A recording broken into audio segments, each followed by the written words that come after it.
तैत्तिरीय उपनिषद के शिक्षावल्ली का 5वां अनुवाक।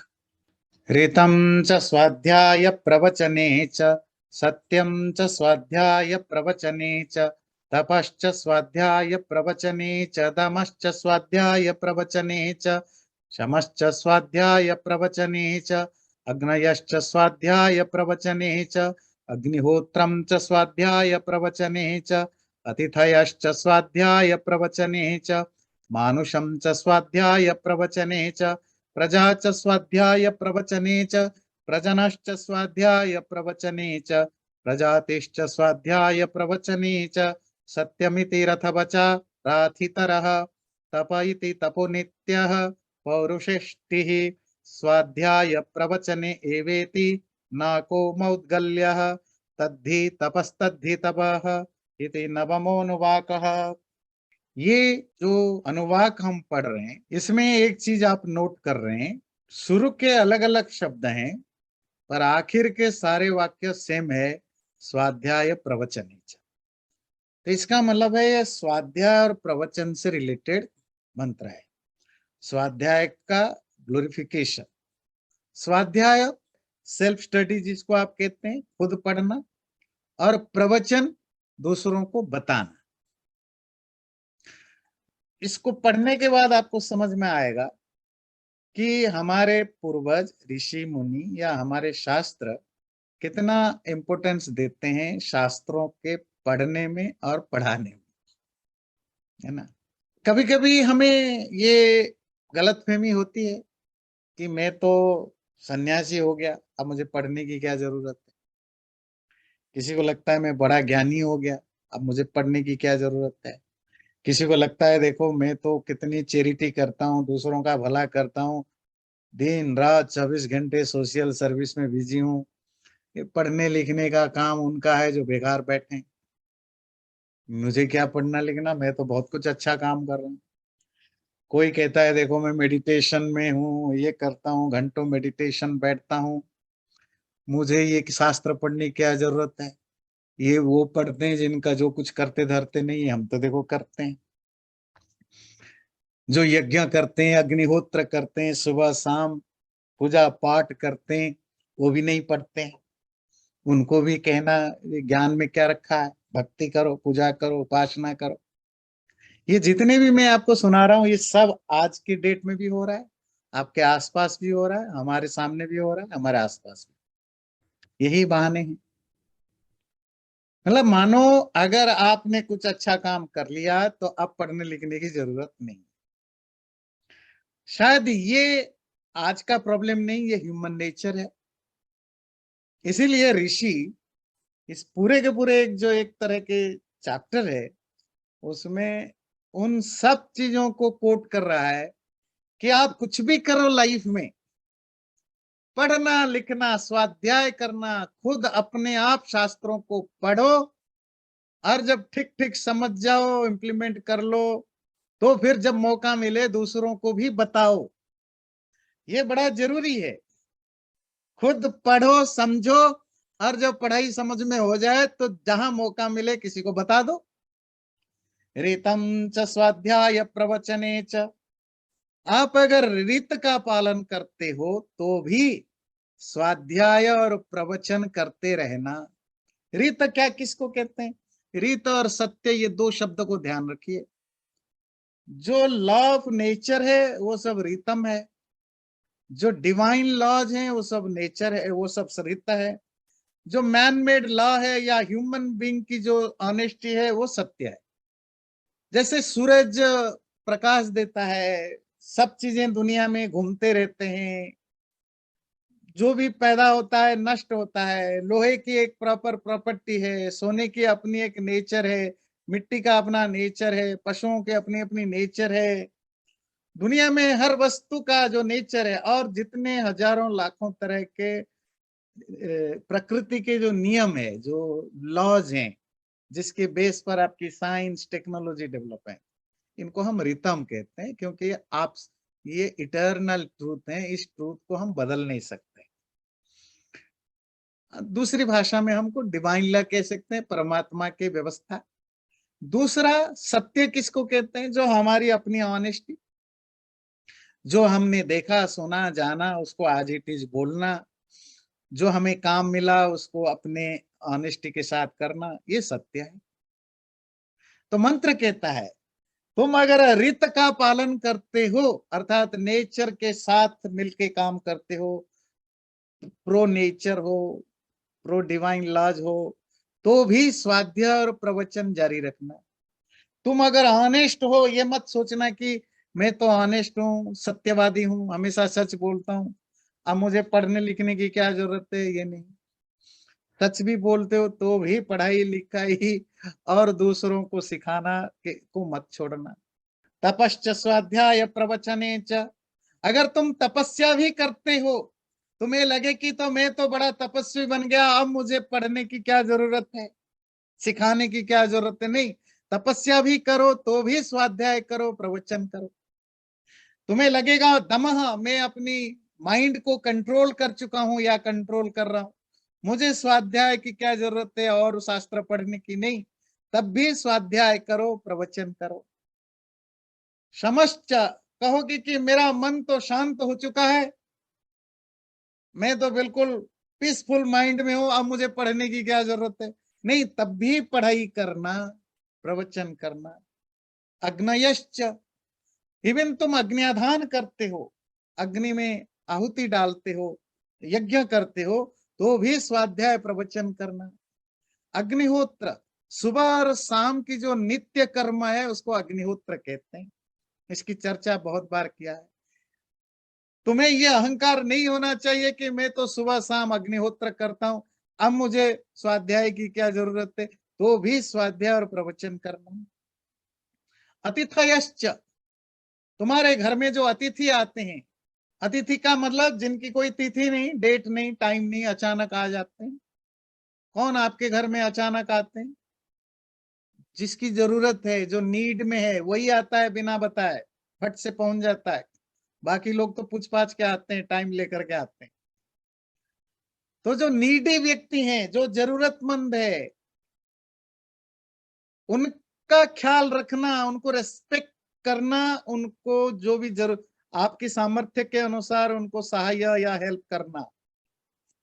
दूसरा अतिथि, जो आजकल नहीं, प्राचीन काल में जो वानप्रस्थी, सन्यासी, ब्रह्मचारी होते थे, वो घूमते रहते थे, उनको खाने पीने के लिए कोई व्यवस्था नहीं थी, तो वो गृहस्थ पर डिपेंड करते थे, वो भी बिना बताए कभी भी आते थे। तो ऐसे जो सन्यासी है, वानप्रस्थी है, ब्रह्मचारी है, विद्वान है, जो वंडरिंग है, जो रोमिंग है, जो घूमते रहते हैं, जिनका अपना कोई स्वार्थ नहीं, अपना कोई घर नहीं, जो अनिकेत है, निकेत कहते हैं घर, अनिकेता होमलेस, होमलेस मजबूरी से नहीं, जो बाय चॉइस जो होमलेस बने हैं, जिन्होंने घर होते हुए भी घर छोड़ा है आध्यात्मिक और सामाजिक उन्नति के लिए, ऐसे लोगों को घर में बुलाना या घर में आए हुए हैं उनकी सेवा करना, ये अतिथि यज्ञ है। कहीं तुम्हें ये अहंकार ना हो जाए, गलतफहमी ना हो जाए, तो देखो मैं कितना अच्छा काम कर रहा हूं, अब मुझे स्वाध्याय की क्या जरूरत है, नहीं, तो भी स्वाध्याय करना, और जो सीखो आवश्यक पड़ने पर उसको प्रवचन करना। मानुषम च स्वाध्याय प्रवचने च, जो मानवीय व्यवहार है, मानव की जो, जिसको आप कहते हैं सिविलिटी, उस सिविलिटी का प्रैक्टिस करना, आम भाषा में कहें शिष्टाचार जिसको आप कहते हैं ना, कई बड़ों को नमन करना, छोटों को प्यार करना, हम्बल होना, ये सब चीजें जिसको आप सिविलिटी में लाते हैं, कैसे एक अच्छा इंसान जो बनता है। तो जो भी मानुष व्यवहार है, जो एक ह्यूमन बिहेवियर है, सिविलिटी, सभ्य व्यवहार, शिष्ट व्यवहार, वो सब करना। और मनुष्य का और एक अर्थ है, मनुष्य के कर्तव्य जितने हैं, धर्म, उन सब धर्मों का आचरण करना। और कुछ आचार्य ये भी लिखते हैं, उनमें एक धर्म है कि विवाह करना, ये सब करना। पर इसको करने पर ये मत सोचना कि हो गई पढ़ाई लिखाई, अर्थात शास्त्रों को पढ़ना, और जब सीख जाओ, जान जाओ, दूसरों को बताना नहीं छोड़ना। प्रजा च स्वाध्याय प्रवचने च, बच्चों को पैदा करना, पर ये ना सोचना कि अब तो मैं बच्चे वाला बन गया, अब मुझे पढ़ाई लिखाई की क्या जरूरत है, तो भी पढ़ाई लिखाई करना। प्रजनश्च, अपने पति या पत्नी के साथ प्रोक्रिएशन, प्रजनन कर्म है वो करना, पर स्वाध्याय प्रवचन जारी रखना। प्रजाति, तुम्हारे जो ग्रैंड चिल्ड्रन है, तुम्हारे बच्चों को भी विवाह करा के उनके भी संतान पैदा हो जाए, तो भी स्वाध्याय प्रवचन को नहीं छोड़ना। रीतम एब्सोल्यूट ट्रूथ से लेकर के बच्चा पैदा करना, विवाह करना, और इवन पोते पोतियां भी करना ये सब कुछ करते हुए इन बिटवीन जो रह गया, अच्छा जो भी कर्म, social, spiritual, physical, family related जो भी रह गया, सब कुछ करो, पर इन सबके साथ स्वाध्याय भी करते रहना। देखिए, ये जो लिखा गया है शास्त्रों में, बेसिकली इनका उद्देश्य है जो स्पिरिचुअलिटी है, जो अध्यात्म है, उससे रिलेटेड जो ज्ञान है उसको कभी भी छोड़ना नहीं।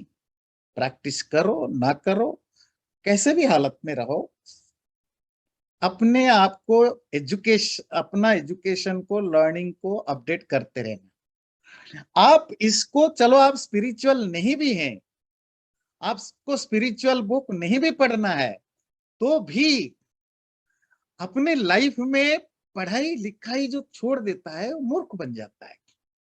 हमारे क्या है, स्पेशली भारत के कॉन्टेक्स्ट में देखें या भारतीयों को देखें, हम कुछ सालों से हमारी जो पेरेंटिंग है, पेरेंटिंग की बात कर रहा हूं, वो बच्चों को सिर्फ यही मोटिवेट करते हैं, पढ़ो पैसा कमाने के लिए, जॉब करने के लिए।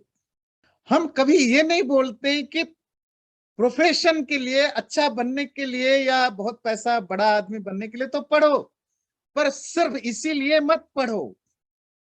कभी इसलिए भी पढ़ो दुनिया को समझने के लिए, अपने को जानने के लिए, अपने लाइफ में हर चीज जो जीवन में आप फेस करते हो उससे रिलेटेड तो कुछ पढ़ो।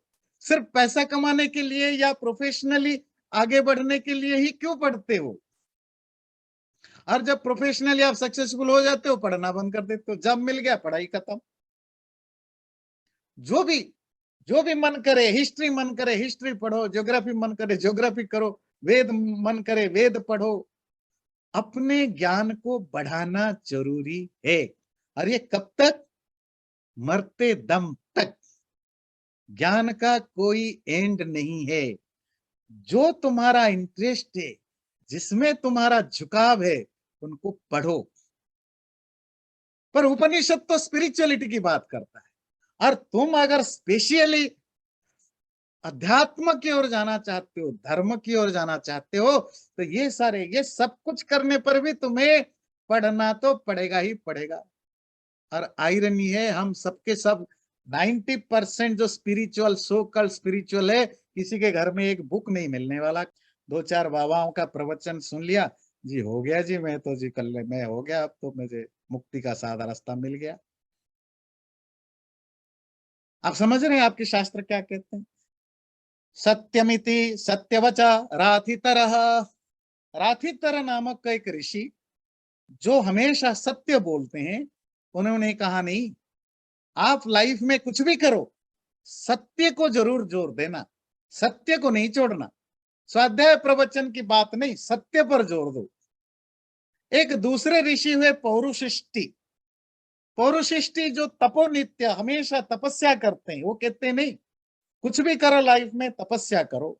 पर एक नाक नामक ऋषि है, देखिए ऋषि का नाम है नाक, और वो मुदगल का संतान है।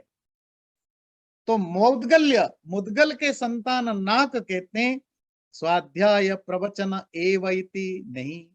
स्वाध्याय और प्रवचन, स्वाध्याय अपने आप शास्त्रों को पढ़ना, और जो सीखा उसको मौका मिलने पर प्रवचन दूसरों को बताना, ये हर हमेशा बना रहना चाहिए। यही तपस्या भी है, यही सत्य भी है। तद्धि तप तद्धि तप, स्वाध्याय और प्रवचन यही तपस्या है, यही तपस्या है। अहम वृक्षस्य रेरिवा कीर्तिः पृष्ठं गिरेरिव ऊर्ध्व पवित्रो वाजिनीव स्वमृतमस्मि द्रविणं सुवर्चसं सुमेध अमृतोक्षितः इति त्रिशंकुर्वेदानुवचनम् इति दशमोनुवाकः। पिछले बार जो बात थी स्वाध्याय प्रवचन, वो नाक ऋषि का स्टेटमेंट था। अब जो स्टेटमेंट है ये त्रिशंकु ऋषि का। अहम वृक्षस्य रेरिवा, ये जो त्रिशंकु ऋषि है जिन्होंने आत्मज्ञान को प्राप्त कर लिया, प्राप्त करने के बाद बोलते हैं कि मैं वृक्ष, ये संसार रूपक जो वृक्ष है उसको रेरिवा, रे है, मैं उसका काटने वाला, नष्ट करने वाला हूं। वृक्ष, आपको पता है संस्कृत में जो वृक्ष शब्द है पेड़ को कहते हैं, इसकी लिटरेरी मीनिंग है वृक्ष, वृक्ष वृश्चनात्, वृश्चन जिसको काटा जाता है। क्योंकि पेड़ों को काटा जाता है इसीलिए इसका नाम है वृक्ष। संसार को भी वृक्ष कहते हैं।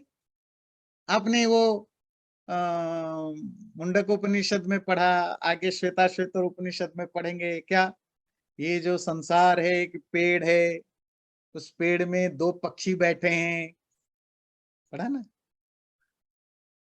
संसार को पेड़ ही क्यों कहा जाता है?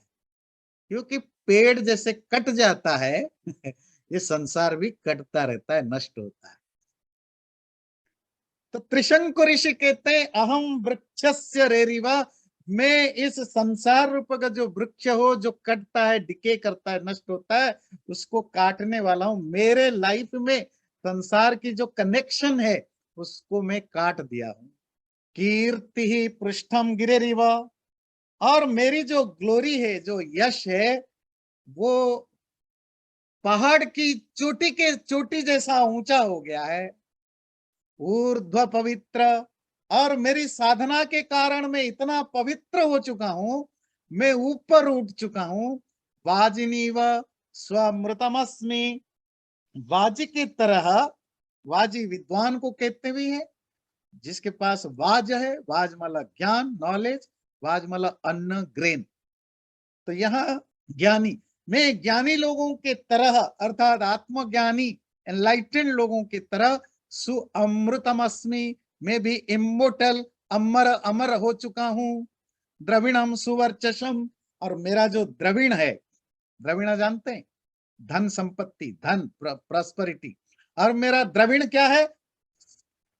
सुवर्चसम, जो ब्रह्मचर्य का जो तेज है, जो आत्मज्ञान के कारण जो मेरे अंदर तेज आया है, वो तेज मेरा धन है, द्रविण है। सुमेधा, और मैं अच्छा मेधा, गुड इंटेलेक्ट वाला, अच्छा विजडम, बुद्धि वाला बन चुका हूं। अमृतोक्षितः, मैं अमृत अमर हो चुका हूं। मैं अच्छी उक्तितः, मैं अनडिकेइंग अविनाशी हो चुका हूं। इति त्रिशंकोर वेदानुवचनम, ऐसा त्रिशंकु ऋषि का वचन है।